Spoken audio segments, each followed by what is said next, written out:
Oh Kondisi gitu Laura Bang. gimana, Bang? Kondisi Laura Iya Bang dia, seperti apa? sehat-sehat, sehat-sehat walafiat ya, nggak ada apa-apa.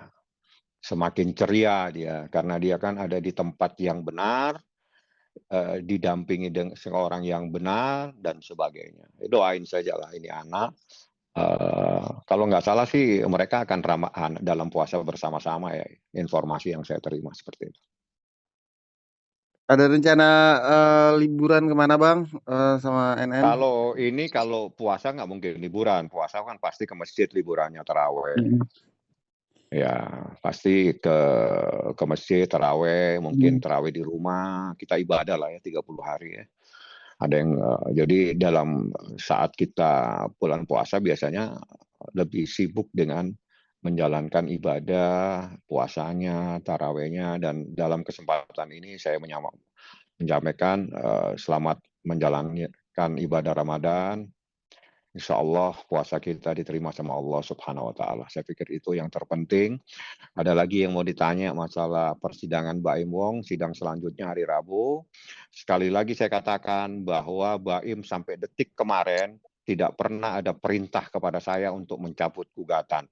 Jadi kalau ada info hoak dan sebagainya, bahwa ada perdamaian atau Baim akan rujuk, itu adalah informasi yang tidak benar. Permohonan ikrar talak diajukan Ibrahim Wong atau Muhammad Ibrahim, artinya kunci untuk mencabut gugatan itu ada di tangan Ibrahim atau Muhammad Ibrahim atau Baim Wong. Baim Wong tidak pernah memerintahkan saya untuk mencabut gugatannya. Dia tetap dianggap bahwa sudah tidak perlu lagi dipertahankan rumah tangga ini karena dianggap bahwa istrinya melakukan sesuatu yang melanggar syariat Islam. Itu cukup membuat dia sakit seperti itu. Oke Bang, untuk Laura sendiri aktivitasnya di rumah Dia aja. tadi dia lagi kemarin sih kayaknya ya lagi rame-rame dia olahraga itu ya kalau nggak salah. Jadi olahraga yang saya terima fotonya ada olahraga dan sebagainya. Doain saja lah ya.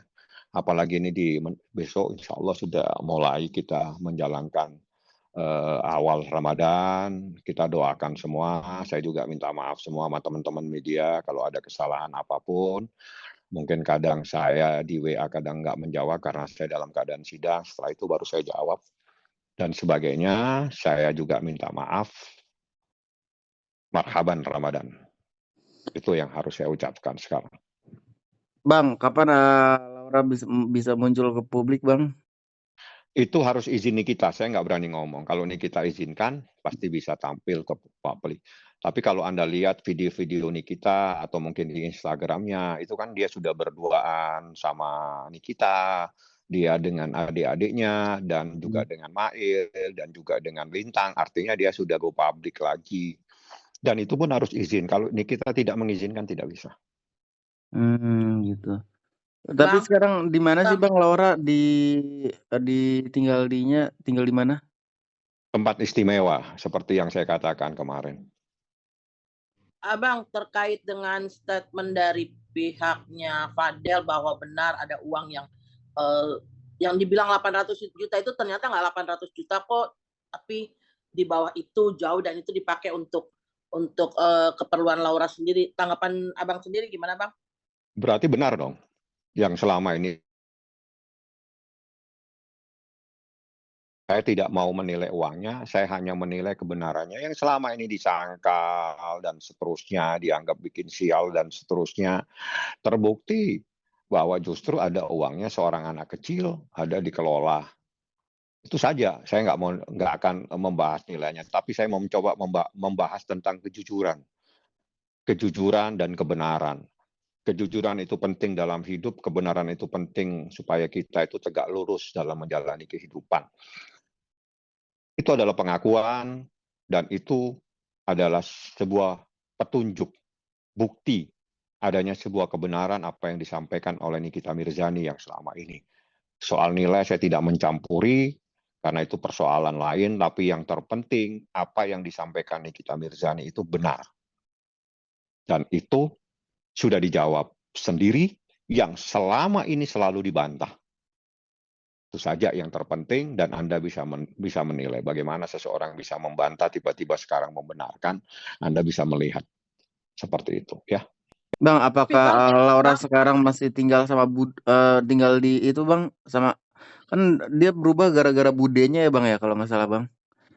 Nah, apakah dia tinggal Nggak sama usah saya budenya jawab Bang? lah, budenya itu bisa saya, bisa siapa saja lah. Oh, Yang penting kan dia itu sejak saya ambil alih dari rumah aman, saya minta secara resmi ke penyidik supaya dia ditaruh di bawah pengawasan, di bawah tanggung jawab Nikita Mirzani. Sejak saat itulah dia berubah. Dia kembali menjadi anaknya Nikita Mirzani, seperti itu. Bang, soal uang tadi Bang, apakah akan ada sikap dari Nikita Mirzani nggak sih Bang terhadap statement kemarin itu? Kalau itu nanti tanya ya. Saya pikir sebentar lagi bulan puasa kita ibadah saja dulu lah ya. Saya nggak mau nanggapin itu. Dia dalam keadaan sehat, alhamdulillah sehat-sehat walafiat seperti itu.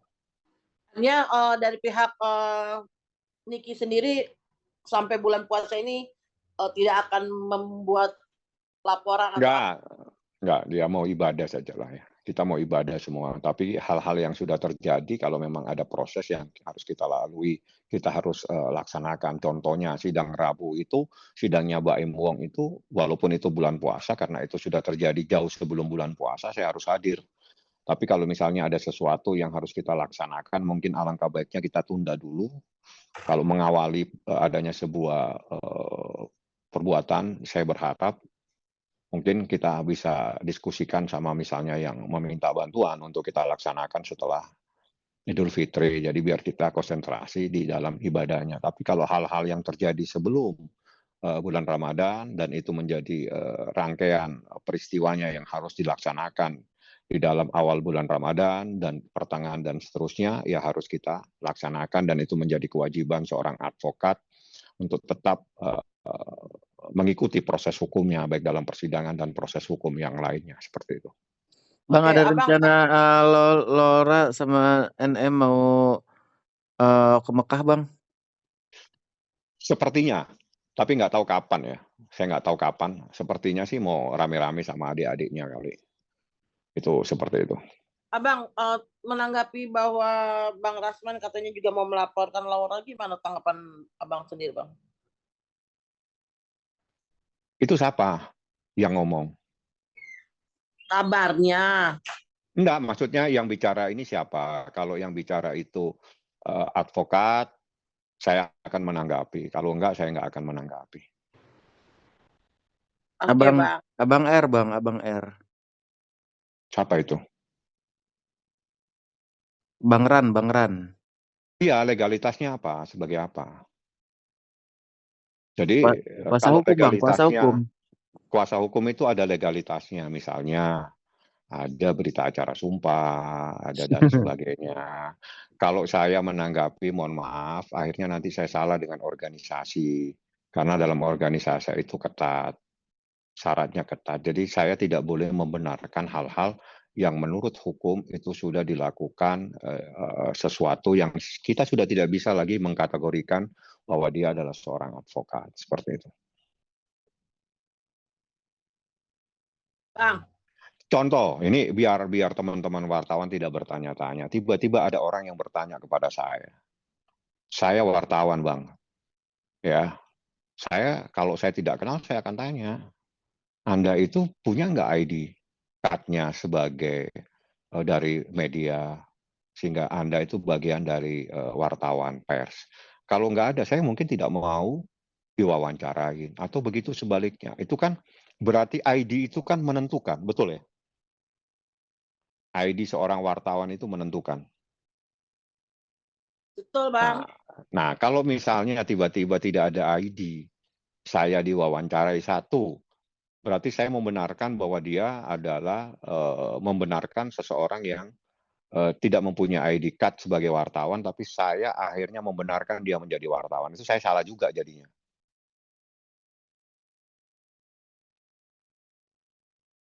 Oke. Jadi hukumnya seperti itu sih, gampang kok ya.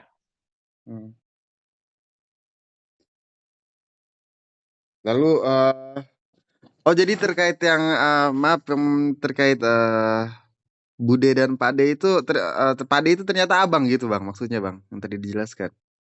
Off the record. Apa? Off the record kan bahasanya wartawan kan gitu. Off the record. Nah, wartawan kan lebih jago sama gue.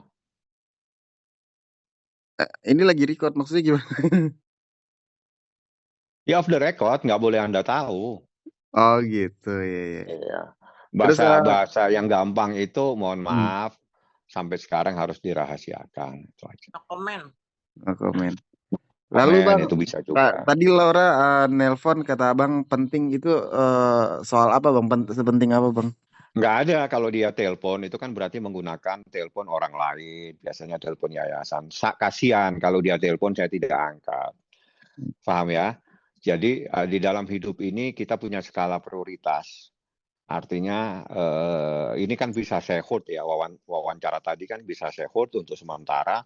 Tapi telepon dia kalau saya tidak angkat, satu saya takut dia kecewa. Takutnya dia menggunakan HP lagi, terus HP-nya itu mungkin dipergunakan oleh yang lain untuk telepon yang lain. Jadi di saat dia telepon harus terlebih dahulu saya angkat teleponnya. Walaupun dia cuma nanya sesuatu yang tidak terlalu penting.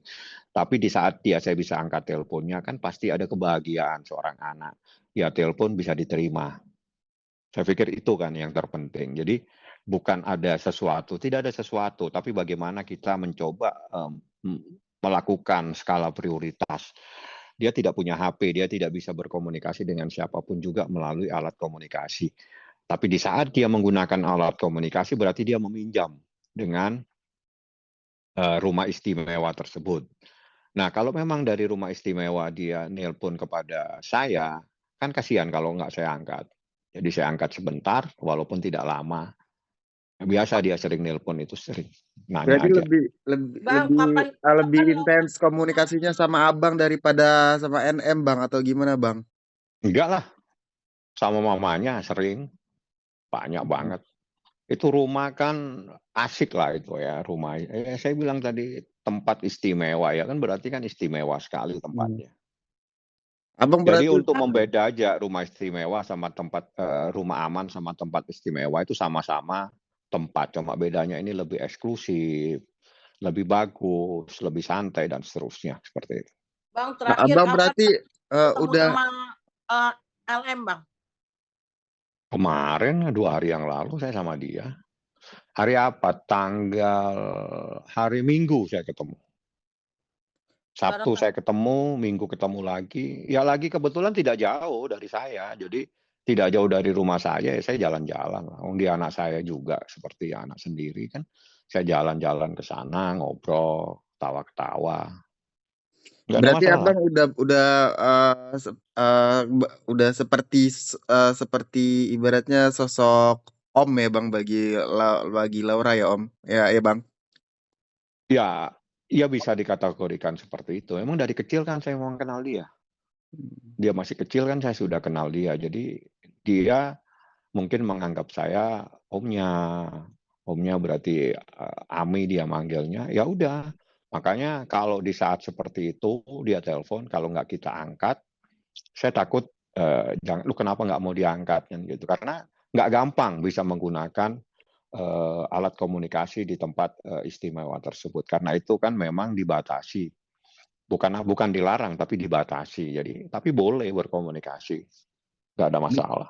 Tapi kalau abang nasehatin Laura apa aja gitu, Laura selalu dengar berarti ya bang ya? Karena udah Ya kita jadi nggak apa-apa kita ngobrol-ngobrol santai-santai. Tidak pernah saya membahas urusan hukum. Saya membahas urusan kemanusiaan, urusan ibadah dan seterusnya. Tapi Bang, Laura kan tidak mengetahui kan berita-berita tentang ibunya Bang. Nggak ada apa-apa dia, nggak ada. Saya nggak tahu ya kalau dia lihat-lihat di media sosial. Saya nggak nanya-nanya seperti itulah.